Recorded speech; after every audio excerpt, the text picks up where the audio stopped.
So I think I'm up here really because I need to stop the mind that's creating questions to ask you. I'm glad you noticed this. Yes.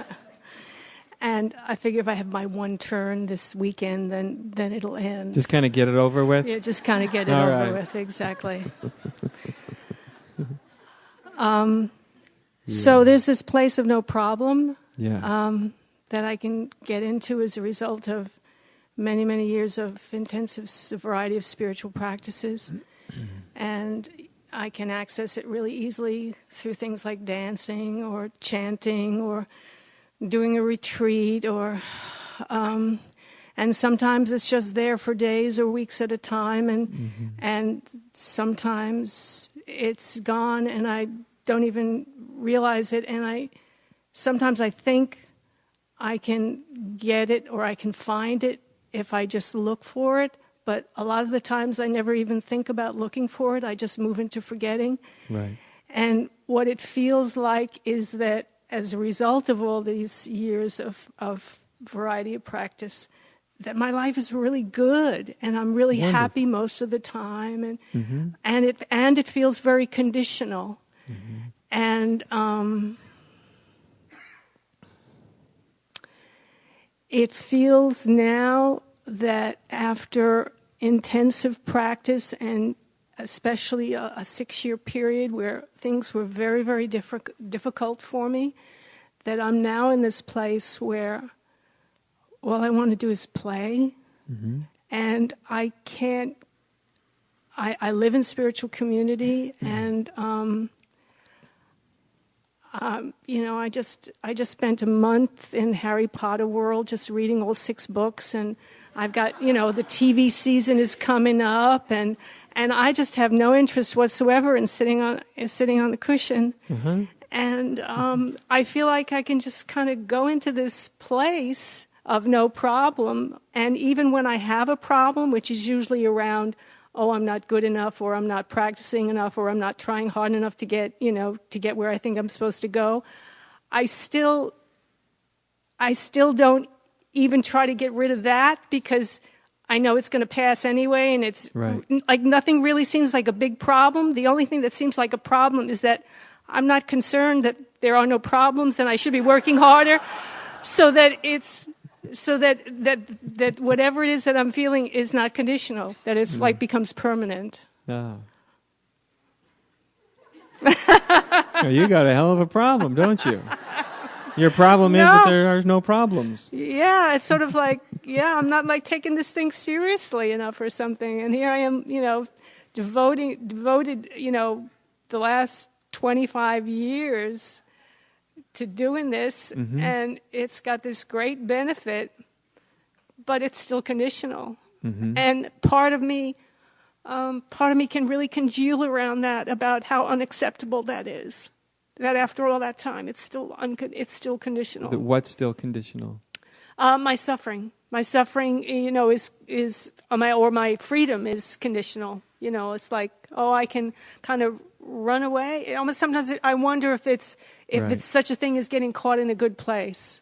Like where you just all you want to do is like watch TV and read books and play and have fun and. Well, geez, if you've spent 25 years in intensive practice, usually you're going to want to watch TV, play, and read books for a while. I mean, the pendulum swings, right? Yeah. So if you've been in that place when you've buckled it up and you've been sitting and meditating and doing everything the way you should do, sooner or later it's going to break. It's going to loosen up. And when it loosens up, very often the pendulum swings a bit the other way, doesn't it? All I want to do is play. All I want to do is just relax. All I do is just want to, you're not drawn to all that. So can you get lost there? We can get lost in let's say play or fun, if it's in a pathological sense, if it's a fantasy, if our fun is actually just a diversion, then it's just the opposite of being constrained. And then we're just sort of obviously diverting ourselves, and that can be enjoyable, but that's not real. That's sort of conditional it also. Because if we're not diverting ourselves, then we may not feel really free. Right. So it all just feels very conditional. It is.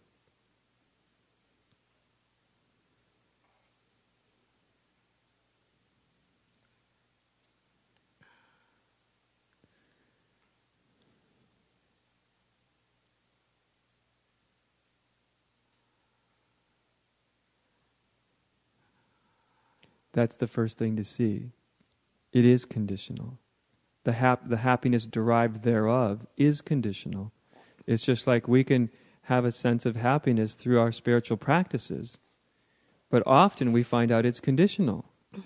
If I'm not doing them, or if I don't have it as a refuge, or if I'm not, whatever, spending a half hour a day chanting or meditating or whatever, my sense of peace and freedom and well-being starts to ebb away. We can also say, on the other hand, if I'm going the other way, if I can't go on a vacation to Tahiti once a month, my sense of happiness and well-being starts to fade away. So actually both the overtly spiritual or the overly spiritual, and also the overly worldly types of happiness are both conditional. And one comes to find that out sooner or later. And in that there's the ability that both worlds, both modes of being can start to collapse.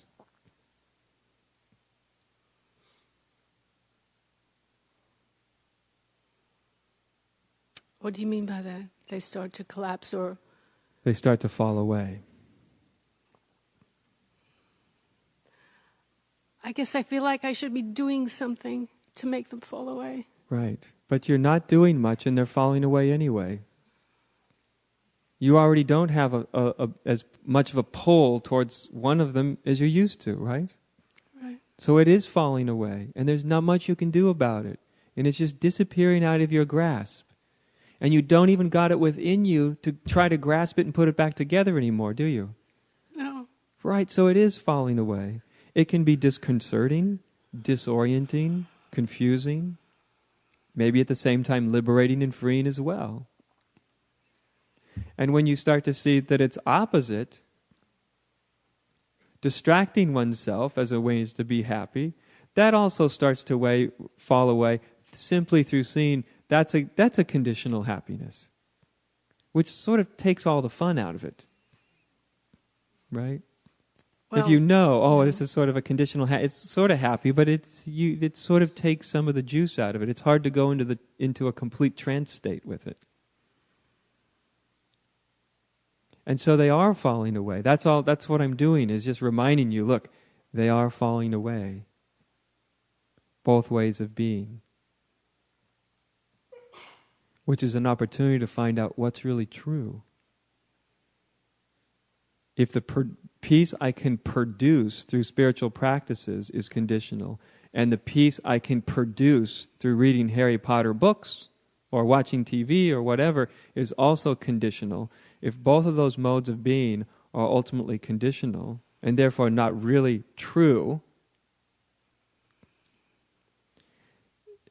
then the energy starts to naturally move away from them.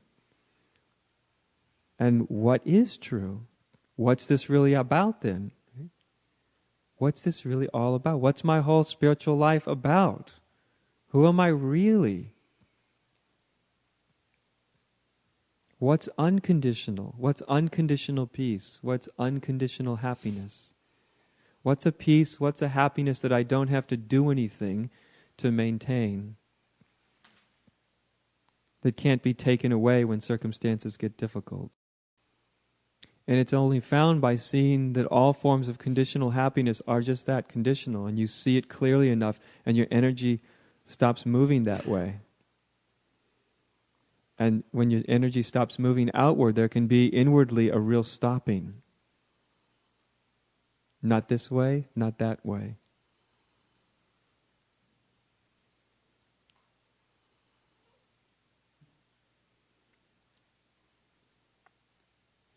And I suppose the way to that is just to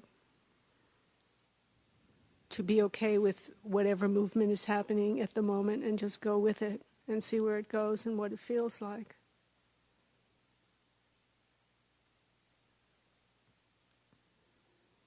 I think part of the difficulty making, or how I make it difficult to make it a problem, is the fact that I really don't trust the process. Ah, right. I want to push the process and make it happen faster. Right. Which only slows it down. Right? Right. All you have to do is cooperate. That's all. Of course, you won't cooperate all the time, but the more you cooperate, the easier it is. It's much easier for the process to deconstruct you.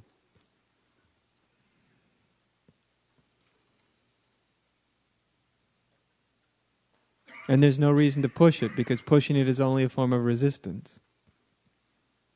I want this to happen faster. For what to happen faster? Where do you suppose you're going? Where do you suppose you're getting to? Isn't that part of the false process of thinking I'm always going somewhere and I'm going to get somewhere and there's going to be some imaginary spiritual finish line I'm going to cross at some point? See, that whole way of thinking is the deception. That's Maya. That's the deception. You see, so there may be a process, but it's not a process that's going from here to there. It's the process that's destroying the very notion of going from here to there. That's the process that's destroying the whole notion of process, of movement. And yet the way it looks in my life is that there's less and less suffering. Wonderful. That's the way it usually looks. So there's this strong illusion of movement. And where's the movement going to go? Towards freedom. But the freedom is now. As you said, you're suffering less.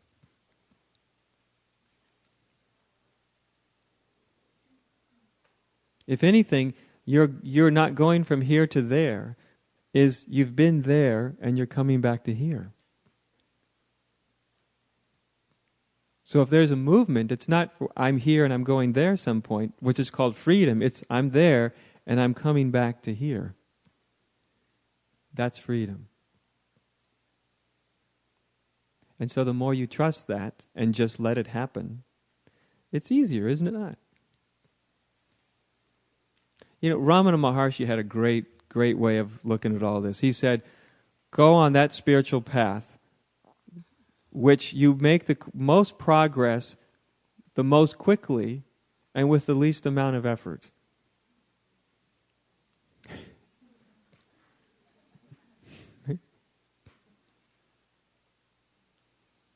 When someone asks them, what's my path? Go the path in which you progress the most quickly with the least amount of effort. Even if it looks like Harry Potter for a while. Even if it looks like Harry Potter for a while. If Harry Potter's going to be the form it takes for a while, then let it take that form. Trust it. Trust yourself. You see? Yeah, that's the hard part, yeah. Yeah. That's the invitation I'm giving you, though, is to trust yourself. Even when you don't, trust yourself anyway. Or trust in something that's bigger than you, however you want to look at it. Right. Right? Yeah. All right. Thank you. Enjoy yourself. Yeah.